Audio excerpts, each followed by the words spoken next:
செங்கோட்டையில பதம் பார்த்த எடப்பாடி பழனிசாமி அப்படின்னு தான் நம்ம சொல்லலாம். ஏன்னா அந்த அளவுக்கு பதம் பார்த்திருக்காரு. எடப்பாடி பழனிசாமி அவங்க ரீசெண்டா கோபிச்செட்டிப்பாளையத்துல போய் ஒரு பெரிய ஒரு மீட்டிங் போட்டாங்க. டைரக்ட் அட்டாக் தான். செங்கோட்டையில பதம் தான் பார்த்திருக்காரு. அந்த அளவுக்கு ஒரு பயங்கரமான ஒரு அட்டாக்கு.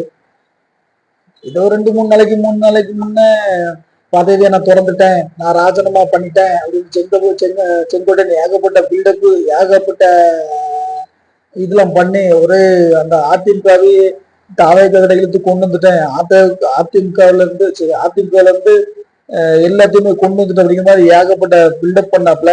பில்டப்புக்கு எல்லாத்துக்குமே வந்து பதிலடி கொடுத்திருக்காரு எடப்பாடி பழனிசாமி.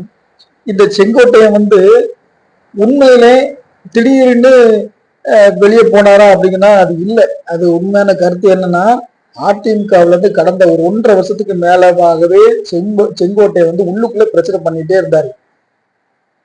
எப்போ என்ன சான்ஸ் கிடைக்கும், எப்போ உள்ள பிரச்சனை உண்டாக்கலாம், திடீர்னு நம்ம கட்சி ஒரு சைட்ல போனா தலைவன் ஒரு சைட்ல போறது, அந்த மாதிரி எல்லா பிரச்சனையும் கொடுத்துட்டு இருந்தாரு. அந்த பிரச்சனையெல்லாம் ஒரு ஒரு ஒரு ஒரு நல்ல பொதுச் செயலாளரா கட்சியை கட்டுக்கோப்பா வைக்கணும் அப்படிங்கிற ஒரு காரணத்துக்காக வந்து எடப்பாடி பழனிசாமி அதெல்லாம் அட்ஜஸ்ட் பண்ணி கொண்டு போயிட்டாப்ல. பொறுமைக்கும் ஒரு எல்லை உண்டு அப்படின்ட்டு இன்னைக்கு வந்து அவர் வந்து பொங்கிட்டாரு. இவ்வளவுக்குள்ள பிரச்சனை கொடுத்து குறைஞ்சு கொடுத்த மனசுல இன்னைக்குதான் மக்கள் மத்தியில போட்டு காட்டுறாரு. அது என்னன்னா, முதல்ல வந்து அத்திக்கடவு அவினாஷ் திட்டம், அது வந்து அவரோட கோபிச்செட்டிப்பாளையத்துல அவருடைய எம்எல்ஏ இருக்கிற அந்த அந்த இளைய கூட்டப்பட்டு தான் அந்த அந்த திட்டம் அவர் மூலமா தொடங்கி வைக்கப்படுது. அது வந்து முழுக்க முழுக்க விவசாயிகளால் நடத்தப்பட்ட ஒரு கூட்டம். அதுல வந்து எந்த ஒரு அரசியல் கலப்படம் இல்லை. அதுல வந்து விவசாயிகள் தான் எல்லாத்துக்கும் இன்ட்ரெஸ்ட் கொடுக்காங்க. எல்லாரும் அந்த அந்த அந்த மீட்டிங் ஃபுல்லாவே விவசாயிகள் பெருமக்கள் தான் வராங்க. அது வந்து ஒரு அரசு சார்ந்த கூட்டம் இல்லை. அதுல வந்து இவர் எப்படி பிளேம் பண்றாருன்னா, வேணுக்குன்ட்டு அந்த கூட்டத்தை புறக்கணிக்காரு. ஏன்னா எடப்பாடி பழனிசாமி அவர்கள் வந்து தலைமையில அந்த அந்த ஃபங்க்ஷன்ல இருக்காப்லையா, அதனால இவர் வந்து வேணுக்குன்ட்டு புறக்கணிக்கிறார். அதுக்கு காரணத்தை சொன்னாதான் பயங்கரமான ஒரு காமெடியா இருக்கு. அம்மா படம் போடல, எம்ஜிஆர் படம் போடல அப்படிங்கிற ஒரு இது போட்டாரு. சரி, அந்த காரணத்தை போட்டது சரி.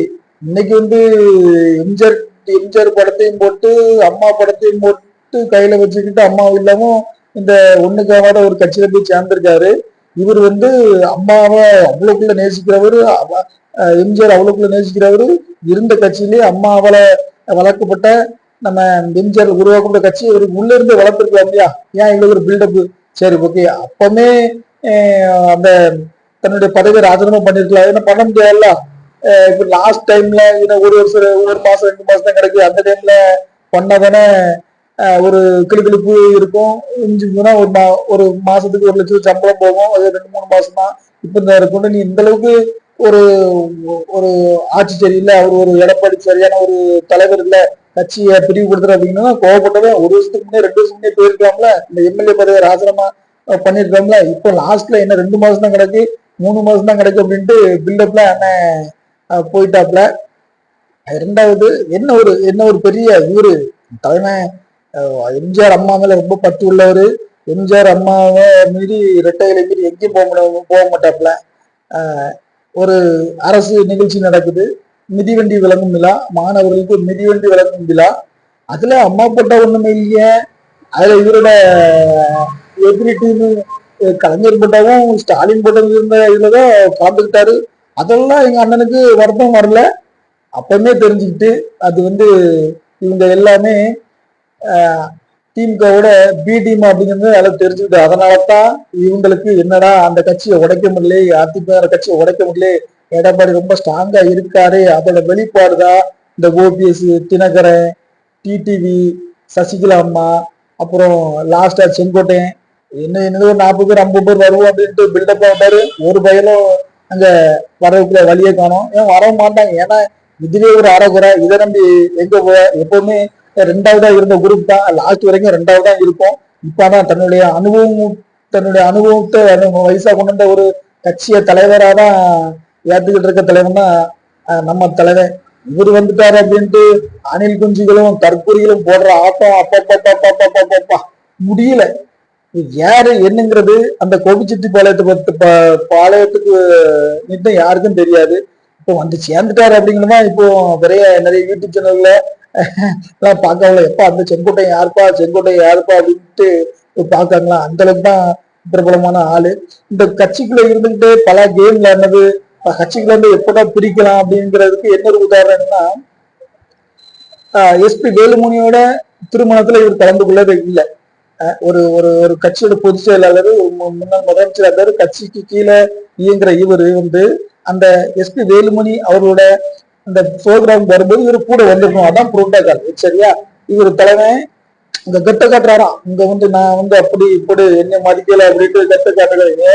இந்த அமைச்சராக இருக்கும்போது இந்த பிரச்சனையை நீங்க காட்டிருக்கலாமே, அப்ப நீங்க அமைச்சர் பதவியை தூக்கி எறிஞ்சிட்டு எடப்பாடி தலைமைக்கெல்லாம் இருக்க மாட்டேன்னு போயிருக்கலாமே, அப்புறம் எம்எல்ஏ பதவியை தூக்கி போயிருக்கலாமே, அப்ப மட்டும் இனிச்சிருக்கு, இப்ப கசக்குது. உங்களுக்கு தேவையான ஆளுக்குலாம் எம்எல்ஏ சீட்டு வாங்கி கொடுத்துட்டு, உங்க ஆதரவுக்குலாம் எம்எல்ஏ சீட்டு வாங்கி கொடுத்துட்டு இப்போ திடீர்னு என்ன கணிசரன்னு எதுவும் தெரியல. ஆவுனா புசுக்கு டெல்லிக்கு பிஜேபி கிட்ட ஓடியது, திரும்ப வாரது, இப்படிதான் அணி. எங்கேயும் எதுக்கும் ஒரு சைடுல நிற்க மாட்டாங்கிறது எல்லாத்துக்கும் தெரியுது. அதான் பிஜேபியும் அவங்கள கையை விட்டுட்டு நினைக்கேன். இப்ப போற எங்க அண்ணன்கிட்ட, இப்ப போன எங்க அண்ணன்கிட்ட உருப்படியா இருக்குள்ள வழிய பாருங்க. 2ஆம் கட்ட தலைவர் கடைசி வரும் தன்னுடைய 2ஆம் கட்ட தலைவர் அப்படின்னா எங்க அண்ணன் காட்டிட்டு இருப்பாரு. மொத்தத்துல இவங்க எல்லாம் அதிமுக எப்படியாவது பலவரணப்படுத்திடணும், எப்படியாவது அதிமுக தோக்க வச்சிடணும். இந்த குரூப் எல்லாம் நடந்தது நல்லது. இப்போ இந்த அதிமுகவோட அனுதாபிகள் அதிமுகவோட சப்போர்டர்லாம் இது ரொம்ப சந்தோஷப்படுறாங்க. இவங்க எல்லாம் உள்ள இருந்த எண்ணம் அந்த விச கிருமி மாதிரி, எலிகள் மாதிரி அந்த கட்சியை அழிச்சுட்டு தான் இருப்பாங்க. விச கிருமிகள் போனது ரொம்ப நல்லது. ரொம்ப கட்சி ரொம்ப ஒரு நல்ல நிலைமையில இருக்கு அப்படின்ட்டு எல்லா தொண்டர்களும் அதிமுக நிர்வாகிகளும் எல்லா உயர்மட்ட குழு தலைவர்களும் எல்லாரும் சந்தோஷமா இருக்குங்க. உண்மைதாங்க, உண்மை இது நம்ம பார்த்ததுல சொல்றோம்ல. போன திருப்பு ஆட்சி வராம ஆட்டதுல இந்த குரூப்புகளுக்கு ஒரு மிகப்பெரிய சதி உண்டு. தென் தமிழகத்துலாம் ஓபிஎஸ்லாம் ஒரு வேலை செய்யலையா, ஒரு வேலை செய்யாம 56 66 சீட்டை வரவிடாம அதிமுக முழு பொறுப்பும் எங்க அண்ணன் ஓபிஎஸ் தான் சாரம். அதுல அது எல்லாருக்கும் தெரிஞ்சது. அதனாலதான் இப்போ அடுத்த திருப்பு எப்படியாட்டு இந்த மாதிரி தசை கிருமிலாம் விரட்டி விடணும் அப்படிங்கிற ஒரு கருத்தை கொண்டுதான் எடப்பாடி பழனிசாமி ஒரு அரசு சாணக்கிய அமைச்சர். அதனாலதான் ஒவ்வொன்றா கட் பண்ணி இப்ப கரெக்டா ஒற்ற தலைமன் கீழ் ஒரு ஆளுக்கு கையில கட்சி இருக்கு. எதுவுமே எங்கனாலும் வெற்றி நிச்சயம் அப்படின்னா அந்த அதிமுக வட்டாரத்தில் உள்ள தகவல்கள் தெரிவிக்கிறாங்க. அதனால நீங்க ரொம்ப ஒன்றும் இந்த தாவேக்காரங்க, விஜய் கட்சிக்காரங்க, இந்த அணில் குஞ்சுகளாம் ரொம்ப நீங்க பொங்க வேண்டாம். ஏதோ ஒரு பெரிய பூமியில இருந்தும் வானத்துல இருந்து ஒரு தலைவர் நீங்க உடைச்சிட்டு வந்துட்டாரு. அதுல அவங்க உயர்மட்ட தலைவர்ல போடுற பில்டப் பாத்தீங்கன்னா தாவேக்காவில அவர் எம்ஜிஆருக்கே ஐடியா சொல்லி கொடுத்தவரு, அம்மாவுக்கே ஐடியா சொல்லி கொடுத்தாரு, அம்மாவை ஜெயிக்க வச்சாரு, எம்ஜிஆரே ஜெயிக்க வச்சாரு பில்டப்பு. சரி, உங்களுக்கு ஒரு 4-5 நாளைக்கு உங்களுக்கு ஒரு சந்தோஷத்தின் ஒரு வெளிப்பாடா எங்க அண்ணன் உங்களுக்கு ஒரு சந்தோஷமா இருக்கலாம். ஆனா கவனம், ஏன்னா இங்கேயும் உருப்படியா இல்லை, அங்கேயும் உருப்படியா இல்லை. அதாவது அதிமுகவும் உருப்படியா இல்லை, திமுகவுக்கும் சரி தாவேக்காவுக்கும் உருப்படி இல்லை. அண்ணன் போஸ்டர் பார்த்தீங்கன்னாலே உங்களுக்கு தெரிஞ்சிருக்கும். சரி, இதுதான் இப்போ அதிமுக வேண்டான்னு போயிட்ட, தாவேக்கா தலைவர் விஜய் தான் என் தலைவர், அவரை தான் முதலமைச்சர் ஆக்க போன்னு சொல்லிட்டேன். வேற போயிட வேண்டியதுன்னா போயிட்ட. வேற பேனர்ல என்ன பில்டப்புக்கு அம்மா போட்டோ தலைவா, அம்மா போட்டோ, எம்ஜிஆர் போட்டோ எதுக்கு தலைவா? ஓனது போன இங்க ஒரு கால் அங்க ஒரு காலா? ஐயா விஜய் அவர்களே, அண்ணனை பார்த்துக்காங்க.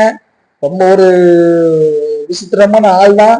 உங்க பேனரே வச்சுட்டாப்ல. ஒருவேளை அதிமுக கொள்கையை உங்க அங்கீகரிக்காரா அல்லது உங்க தாவைக்காக அதிமுக பக்கம் இழுக்காரான்னு பார்த்து கொஞ்சம் கவனமா இருங்க.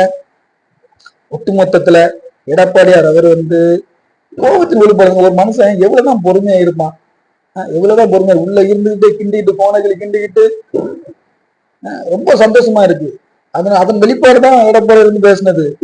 அப்பா நீ அம்மாவால தான், நீ அம்மாவால தான், நான் எம்ஜிஆரால தான் நம்ம கட்சி அப்படின்ட்டு உரக்க சொல்லிருக்காப்புல அந்த கோபிச்செட்டி பழத்தோட அந்த மீட்டிங்ல. பதம் பார்த்து எடப்பாடியார் யாரு, இந்த செங்கோட்டையன் யாருங்கிறத உலகத்துக்கு காட்டிட்டாப்ல. அவர் பண்ண அட்டூழியங்கள், அவர் பண்ண பிரச்சனைகள், கட்சிக்குள்ள இருந்துட்டு என்னென்ன சம்பவங்கள்லாம் பண்ணாது அப்படின்ட்டு சீமான் எப்படி காணொலி போடுவாரோ அதே மாதிரி அண்ணன் ப்ரூஃபோட, அண்ணன் ஆதாரத்தோட காணொலி போட்டு அந்த மக்களுக்கு புரிய வச்சுட்டாப்புல. வெற்றி கொண்டாட்டமே கொபிச்செட்டிப்பாளையத்தை தான். நம்மளுடைய அதிமுகவோட ஆட்சி அமைஞ்சவர் இங்க ஒரு எம்எல்ஏ, அடுத்த எம்எல்ஏ வெற்றி பெற்றவர் வந்திருக்காரு. அந்த அளவுக்கு இறங்கி அடிச்சிருக்காப்புல எடப்பாடி பழனிசாமி அவர்கள். ஒரு ஒரு ஒரு பூஸ்ட்னே சொல்லலாம், அதிமுக தொண்டர்களுக்கு ஒரு பூஸ்டே சொல்லலாம். என்ன ரொம்ப கொஞ்சம் அமைதியாக இருந்த காலகட்டத்துல இப்போ எல்லாமே ஒரு ஒரு ஒரு பாய் புலியா எல்லா நிர்வாகிகளும் அடுத்த கட்ட வேலைகளை நடந்துட்டு இருக்கு. எஸ்ஐஆர் போன்ற பணிகள்ல வந்து அதிமுக பயங்கர ஒரு போர்ஸா வேலை பார்த்துட்டு இருக்காங்க. எல்லாமே கட்சியோட வேலைகள்லாம் ரொம்ப பயங்கரமா போய்கிட்டு இருக்கு. அதனால அமைதியா இருக்கு அப்படின்ட்டு அதுக்கு வந்து அழிவுன்னு அர்த்தம் இல்லை. புலி வந்து பதுங்கோடி பாயதுக்கு தான். திமுக மாதிரி நாங்க தான் ஜெயிக்க போறோம், நாங்க தான் ஜெயிக்க போறோம் கொட்டு போட்டு அடிக்க மாட்டாங்க. எல்லாம் வந்து மக்கள் பார்த்துட்டு இருக்காங்க, மக்கள் கையில தான் இருக்கு. அமைதியா இருக்கிற மக்கள் அடுத்து வந்து ஆட்சி மாற்றத்தை கண்டிப்பா ஏற்படுத்துவாங்க. இந்த மாதிரி துரோகிகள்லாம் வீழ்ந்து எடப்பாடியா எப்படி இருக்காரு, கட்சியை சமாளிக்காரு, எப்படி ஆட்சி செஞ்சாருங்கிறது மக்கள் பார்த்துக்கிட்டு இருக்காங்க. ஒட்டு மொத்தத்துல இந்த மீட்டிங் வந்து எடப்பாடியாரால் கொடுக்கப்பட்ட சவுக்கடி, எடப்பாடியாரால் கொடுக்கப்பட்ட ஒரு பதம் டைரக்ட் சவாலே செங்கோட்டை மாதிரி துரோகிகளுக்கு அப்படிங்கிறது தான் இந்த கோபியில் நடைபெற்ற எடப்பாடி பழனிசாமி அவர்களின் கல ஆய்வும் கல யதார்த்தமும் அந்த மீட்டிங்கும் சொல்லலாம். ஓகே மக்களே, செங்கோட்டையன் எடப்பாடி கடையில் அந்த பிரச்சனைகள் யாரு என்ன எது அந்த என்ன நடந்துங்கிறத நம்ம காணொலி மூலமா உங்களுக்கு தெரியப்படுத்துவோம். இது வந்து ஃபுல்லாவே வந்து இன்டர்நெட்லயும் வாட்ஸ்அப் பேஸ்புக்ல கிடைக்கிற தகவல் மூலம் உங்களுக்கு தெரியும். இது வந்து இந்த கருத்துக்கு எனக்கும் எந்த ஒரு சம்பந்தம் கிடையாது. ஒரு தகவல், ஒரு நியூஸ், அதன் அடிப்படையில உங்களுக்கு ஒரு அரசு சார்ந்த நிகழ்ச்சியா நான் இதை வந்து உங்களுக்கு தெளிவுபடுத்திக்கிட்டு இருக்கேன். நம்ம சேனல்ல கண்டிப்பா தொடர்ந்து பாருங்க, நமக்கு சப்போஸ் கூட ஆதரவு கொடுங்க. அப்பதான் எனக்கு இன்னும் இன்றைய அரசு நிகழ்வுகளை பார்த்து உங்களுக்கு தெரியப்படுத்துறதுக்கு ஒரு உதவிகோலாகவும் ஊன்றுகோலாகவும் இருக்கும். நம்ம சேனல்ல கண்டிப்பா சப்ஸ்கிரைப் பண்ணுங்க. நன்றி, வணக்கம்.